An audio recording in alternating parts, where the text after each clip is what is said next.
எப்போதுமே இந்த சிவகார்த்திகேயன் அவர்கள் ஒரு டிஎம்கேனுடைய இல்லாட்டி இந்த திமுகவினுடைய ஒரு கூட்டத்துக்குள்ளே இருப்பார் அப்படின்னு சொல்லக்கூடிய விமர்சனம் உண்டானது. ஸோ சுதா கொங்காரா அப்படிங்கிறவங்க டைரக்ட் பண்றாங்க.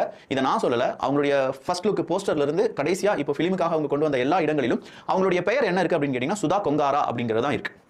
இதை மட்டும் உங்க மனசுல வச்சுக்கோங்க. இது இவங்க தமிழுக்கு எதிரானவர்கள் அப்படின்னு கேட்டா உண்மையிலேயே இவங்கெல்லாம் தமிழுக்கு எதிரானவர்கள். தமிழர்கள் அப்படின்னு சொல்லக்கூடிய நமக்கு ஒரு விஷயம் நல்லாவே புரிஞ்சுக்கோங்க. நான் ஒருத்தர் பேரை சொல்லி அந்த பேருக்கு பின்னாடி அவருக்கான ஒரு சாதிய அடைமொழின்னு சொல்றேன்னு வச்சுக்கோங்களேன். உதாரணத்துக்கு காமராஜர் நாடார் அப்படின்னு சொல்றேன்னா சாதி வெறி பிடித்தவன் நான். ஏன்னா அவருக்கு பின்னாடி நம்ம சாதியை போட்டிருக்கோம், என்னுடைய சாதி உயர்ந்த சாதின்னு சொல்றோம். அப்படின்னு சொல்லக்கூடிய நபரா இருக்கக்கூடாதுங்கிறதுனால தான் நம்ம அவர் காமராஜ் அப்படின்னு சொல்லி மட்டுமே அழைக்கிறோம். ஆனா இந்த சுதா கொங்காரா இந்த பெண் அந்த டைரக்டர் என்ன சொல்றாங்கன்னா, ஒரு பெண்ணால இதை நான் சொல்ல உடனே பெண் விக்டிம் கார்டெல்லாம் தூக்கிட்டு ஓடி வந்துருவாங்க.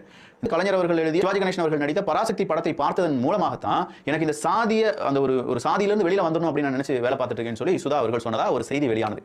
அப்போ நிறைய பேர் கேட்டிருந்தது என்னன்னா, சூப்பர், நீங்க தான் உண்மையிலேயே சாதி மறுப்பாளர், இந்த சாதியை பற்றி பெருசா கிளாஸ் எடுக்கணும், தமிழக மக்களுக்கு சாதியை பற்றி நீங்க தான் சொல்லிக் கொடுக்கணும் அப்படின்னு சொல்லி அவங்களுக்கு சர்டிஃபிகேட் கொடுத்துட்டு இருந்தாங்க. அப்படிப்பட்ட சுதா கொங்காரா சொல்றாங்க, நான் வந்து சாதிய எதிர்ப்பு மனநிலைக்கு வந்ததே பராசக்தியை பார்த்து தான் அப்படின்னு சொல்லி. அப்போ கொங்காரா அப்படிங்கிறது உங்களுடைய புருஷன் பேரா, நீங்க வாங்கின பட்டமா, இல்ல சுதா கொங்காரா பிரசாத் அப்படின்னு சொல்லி இருக்கே, அப்ப இடையில சொருகப்பட்டு இருக்கக்கூடிய இந்த கொங்காரா சாதி அடையாளம் இல்லையா அப்படின்னு சொல்லி கேட்கறாங்க. டேய், உனக்கு வேணும்னா நீ சாதியை பின்னாடி போட்டுக்கிற, தமிழனுக்குன்னு சொல்லி வரும்போது சாதியை போட வேண்டாம்னு சொன்ன, நாங்களும் போடல, அப்ப நீ ஏன்டா போட்டிருக்க அப்படின்னு கேட்டா, நாங்க உங்களோட உயர்ந்தவர்கள் அப்படின்னு சொல்றதுக்காக நீங்க சுதா கொங்காரா அப்படின்னு சொல்லி போட்டிருக்கீங்களா?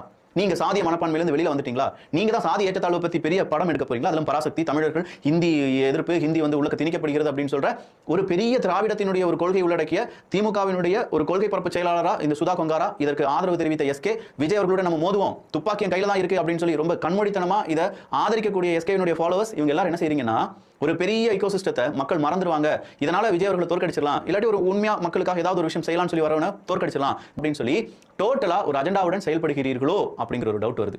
14ஆம் தேதி ரிலீஸ் ஆக வேண்டிய படம் 9ஆம் தேதியே வருது. ஜனநாயகன் அறிவிக்கப்பட்ட அடுத்த கொஞ்சம் நேரத்திலேயே பராசக்தியினுடைய ஒவ்வொரு விஷயங்களா வெளியில வருது. சாதிய ஏற்றத்தாழ்வு நான் இதுல இருந்து தான் படித்தேன், பராசக்தி தான் எனக்கு காரணம் அப்படின்னு சொல்லக்கூடிய ஒரு நபர் சுதா கொங்காரா அப்படின்னு சொல்லி அவங்களுடைய சாதியை அடைமொழியாக போட்டுக் கொள்கிறார்கள். மிகப்பெரிய ப்ரொடக்ஷன் ஃபேமிலியில் இருக்கக்கூடிய நாங்க எப்படி ஜனநாயகனுக்கு இங்க இவ்வளவு தேட்டர் கொடுப்போம், கொஞ்சோண்டு அதோட ரொம்ப கம்மி, எவ்வளவு தேட்டர் கம்மியா கொடுக்க முடியுமோ அவ்வளவு தேட்டர் தான் கம்மியா கொடுப்போம் அப்படின்னு சொல்லி இதற்காக ஒரு மாஃபியா வேலை செய்யக்கூடிய நபர்கள். இதையெல்லாம் தாண்டி விஜய் அவர்களுடைய ஃபேன்ஸ், விஜய் அவர்களுடைய அரசியல் கட்சியினுடைய தொண்டர்கள் இவங்க ஏதோ ஒன்று சாதிக்க போறாங்க. இத்தனை சூழ்ச்சியும் தாண்டி விஜய் அவர்களுடைய இந்த படத்தை வெற்றியடைய வைப்பதும் வைக்காமல் இருப்பதும் அந்த விஜய் அவர்களுடைய ஆதரவாளர்கள் அவங்களுடைய ரசிகர்கள் கையில் தான் இருக்கு. சில நபர்களுடைய, சில கிருமிகளுடைய, விஷக்கிருமிகளுடைய சூழ்ச்சியால் ஒரு படம் தோல்வியடைகிறது அப்படின்னு சொல்லும் போதும் நாங்க தான் தமிழர்கள் அப்படின்னு சொல்லி சுதா கொங்காரா அப்படின்னு சொல்லக்கூடிய இந்த சாதி அடைமொழியில் தெரியக்கூடிய சாதிய ஏற்றத்தாழ்வை எங்களுடைய பெயரில் நாங்கள் வைத்துக் கொண்டுதான் இருப்போம், நீங்க மட்டும்தான் எங்களுக்கு அடிமையா இருக்க வேண்டும் அப்படின்னு சொல்ற மனநிலைமையில் இருக்கக்கூடிய படம் ஜெயித்து விட்டது என்றால் இதை விட பெரிய கேவலம் எதுவுமே இருக்காது. இது பலருடைய கருத்து, இது என்னுடைய கருத்துலாம் கிடையாது. எஸ்கே எதிரானவன் நான் கிடையாது, அதே நேரத்தில் விஜய் அவர்கள் தான் இதில் ஜெயிக்கணும் அப்படின்னு சொல்லக்கூடிய நபரும் கிடையாது. நார்மலா பார்க்கும்போது எங்கேயோ இதில் அரசியல் இருக்கு. அந்த அரசியல்ல யார் இதற்கான கல்பிரிட், யார் உண்மையா மக்களை நேசிக்கிறார்கள் அப்படிங்கிறதெல்லாம் இன்னும் சில நாட்கள்ல தெரிஞ்சிடும்.